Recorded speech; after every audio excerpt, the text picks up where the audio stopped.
Y hablemos de las situaciones de estas últimas semanas. Estamos hablando de abusos sexuales, de pedófilos, de asesinatos de niñas en nuestro país. El presidente Tabaré Vázquez, ayer en el Consejo de Ministros en Pararajá, en La Valleja, fue abordado por este tema. Dijo que ve posible la elaboración de un registro público de abusadores y también señaló que la castración química o que la cadena perpetua no son soluciones viables en la pedofilia. No es viable. No es viable porque no asegura la impotencia, en primer lugar, lo hablo como médico. En segundo lugar, es un tratamiento hormonal que no es 100% de resultados positivos sobre lo que se busca. Y en tercer lugar, porque además del componente hormonal en estos psicópatas, precisamente hay una enfermedad mental muy aguda, muy grave, muy fuerte, muy ahondada, que hace que sean repetitivos en sus actos delincuentes. Ya hay un registro de todos los ciudadanos. En lo que estamos hablando es un registro público.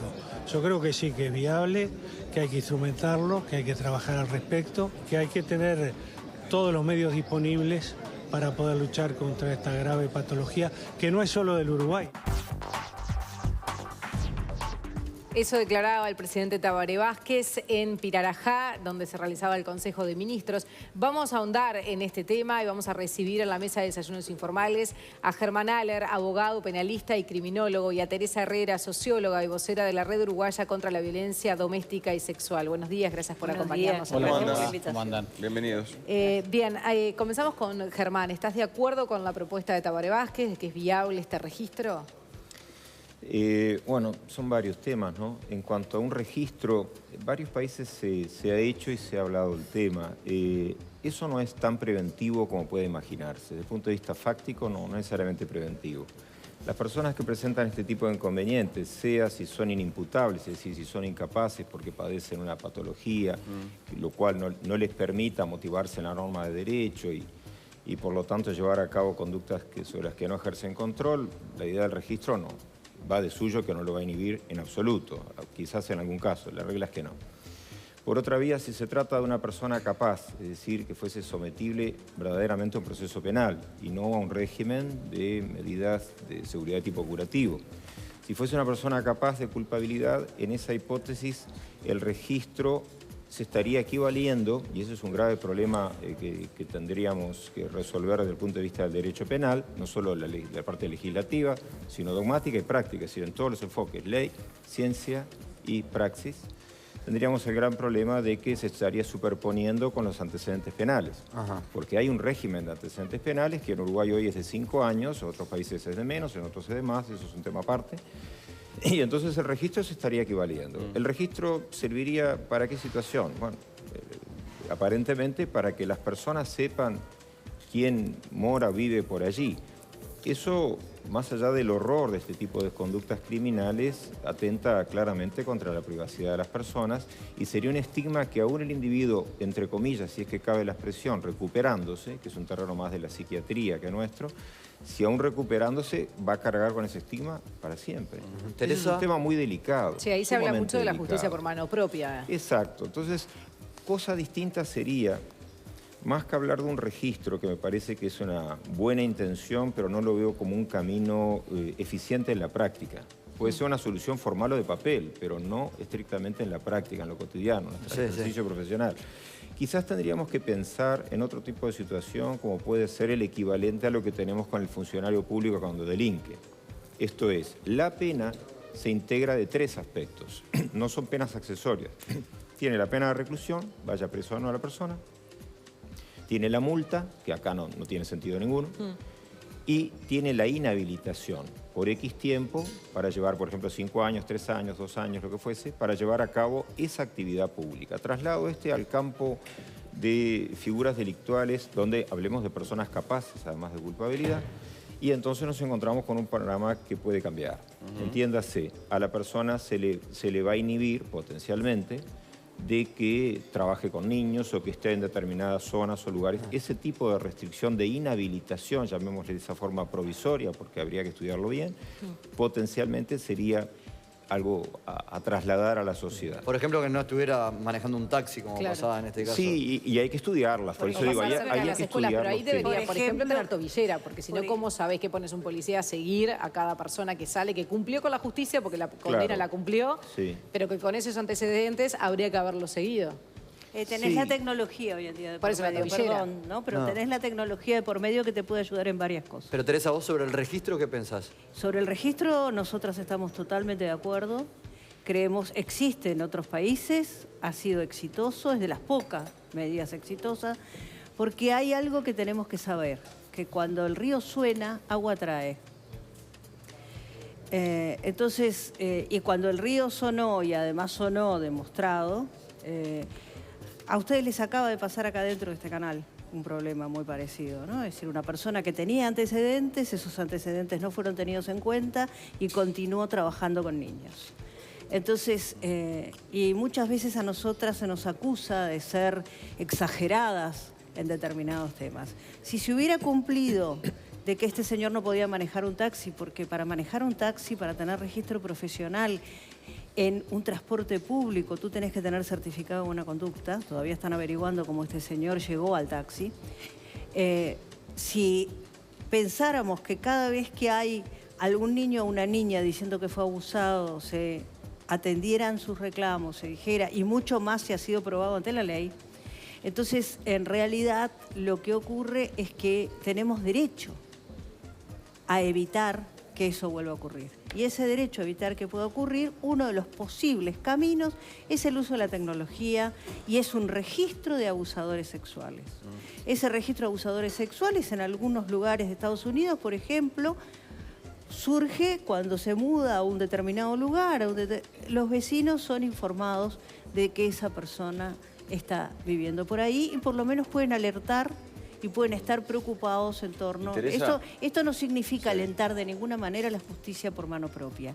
Esto significa... ¿Pero no es un riesgo? Tomar precauciones. Y bueno, ¿sabés una cosa, Jimmy? Yo, la verdad, entre que un niño sea abusado 5 minutos, 1 minuto, o sea abusado... Claro, el riesgo para el otro lado. Y el riesgo para el otro lado, yo nunca tengo dudas para qué lado hay que elegir los riesgos. Y Teresa, de las otras opciones que se manejaron políticamente, ¿no? Desde la cadena perpetua o hasta la castración química, ¿qué opinión te merece? No, nosotros no en eso no estamos de acuerdo con respecto a las penas. Lo único que sí consideramos que en estos casos, como en los casos de los violentos, en violencia doméstica y todo lo demás, lo que no hay que hacer es redimir penas.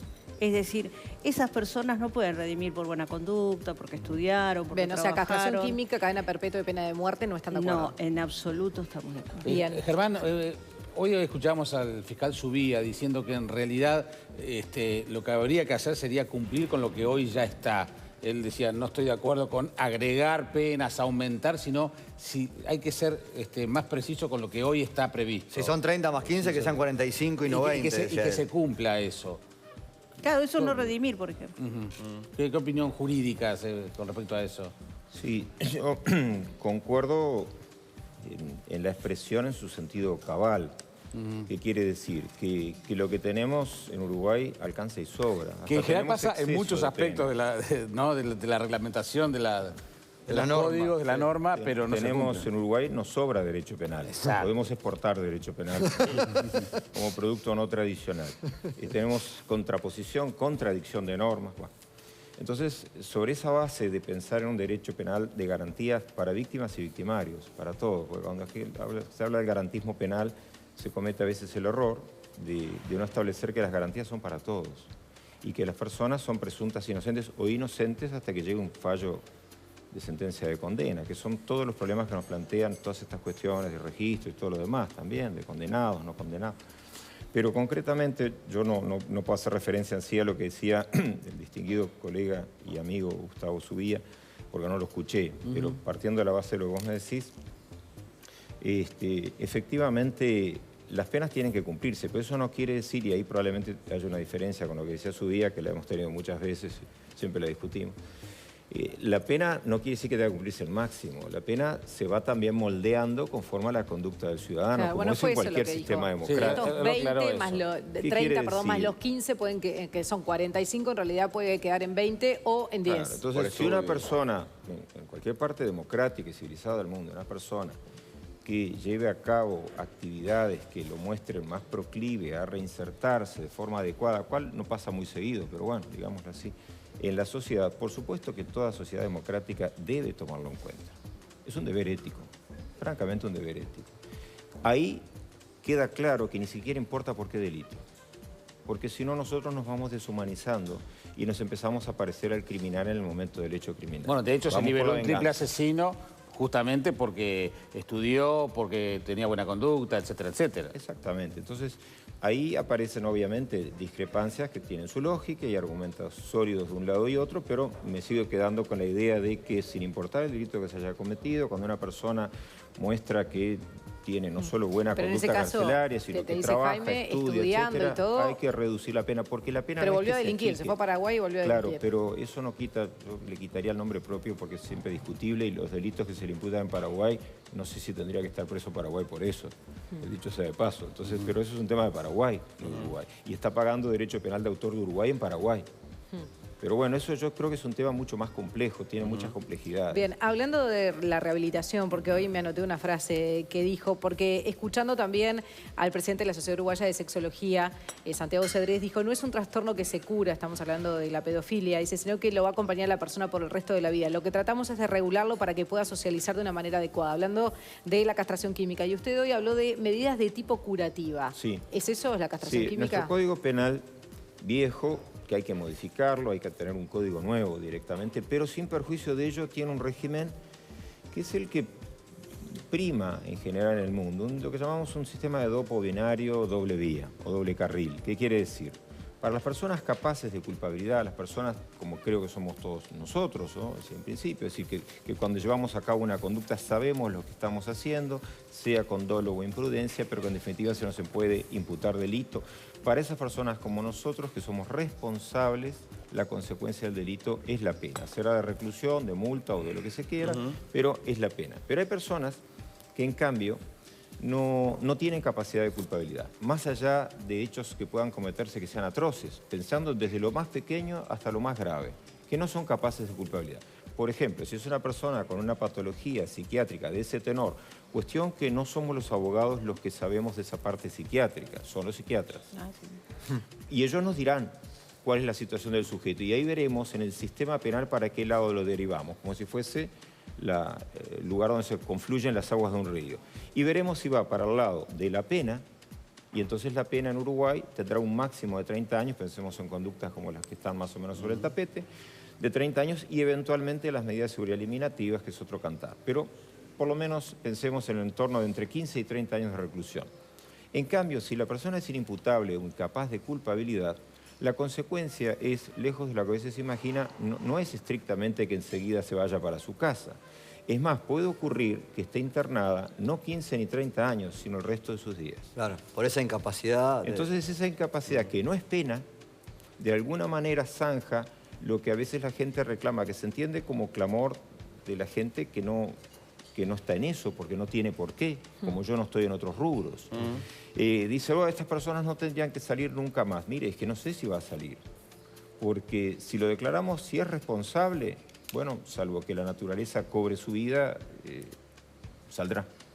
Pero de lo contrario, si esa persona no es responsable en el sentido de que no tiene capacidad, se le irá haciendo las pericias del caso y el juez estará atento a las pericias, pero puede ocurrir que la persona no esté ni 15 ni 30 años, sino 45, Bueno, la 50. hermana, en el caso de Brisa, la hermana del presunto culpable dice que lo dejen de por vida. Y sin embargo, los abogados defensores están pidiendo que lo liberen en esta prisión preventiva porque no hay posibilidad de fuga.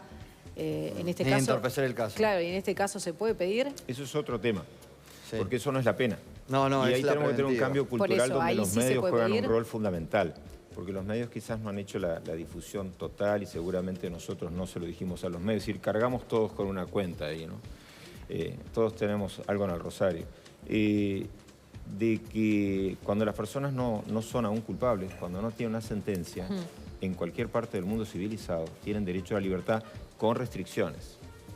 Y eso es lo que nuestro código, el nuevo sistema plantea, cabe la posibilidad, no sé si hablar de este caso porque no lo conozco en esa profundidad. Y por la alarma pública, pregunto, porque hay muchos casos que se habla de la alarma pública. Nosotros no podemos tener una persona presa por la alarma pública, porque entonces la alarma pública es un juez. Pero hubo casos. Claro, lo he sabido, pero con el código anterior.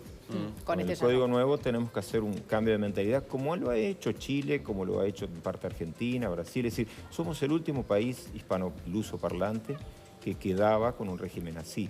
Ahora, sobre el punto concreto, ¿puede esta persona ser liberada o no? Va a depender del criterio que utilice, por un lado, el fiscal al requerir, en la audiencia de formalización, etcétera, que ya se tiene que haber efectuado, y por otro lado, lo que decida el juez. Claro. Es muy factible que no quede libre igual, pero lo que quiero establecer no es si va a quedar libre o no, que yo no lo sé ni hago futurología. Es que es lógico y justo que exista esa posibilidad. Bien. Cosa distinta es si considerásemos que el individuo de entrada, ab limine, es un individuo incapaz, porque entonces va a ser internado por otras razones que no son estrictamente las de la pena por crimen, claro. Bien, Teresa, para cerrar, como socióloga, ¿cuál es tu análisis de todo lo que está pasando en el país? Esta seguidilla de casos que afectan al país. Bueno, esta seguidilla de casos, hay 2 o 3 cositas que me gustaría decir. La primera de ellas es que lamentablemente estos casos no son nuevos en la historia de la humanidad. Lo que es nuevo es que estemos hablando de estos casos en los medios de comunicación. Y a mí me parece que en eso, fíjense desde dónde viene, pero tenemos que ver el vaso medio lleno. En el año 2003 a mí me tocó, junto con el doctor Boero, hablar de abuso sexual infantil por primera vez en la televisión uruguaya. Eso hace 14 años. Nunca se había hablado de este tema. Es el crimen más impune de la humanidad. Nos estamos olvidando que... Eso es un reflejo de lo que pasa en la sociedad también, ¿no? Exactamente, porque de eso no se habla. Exacto.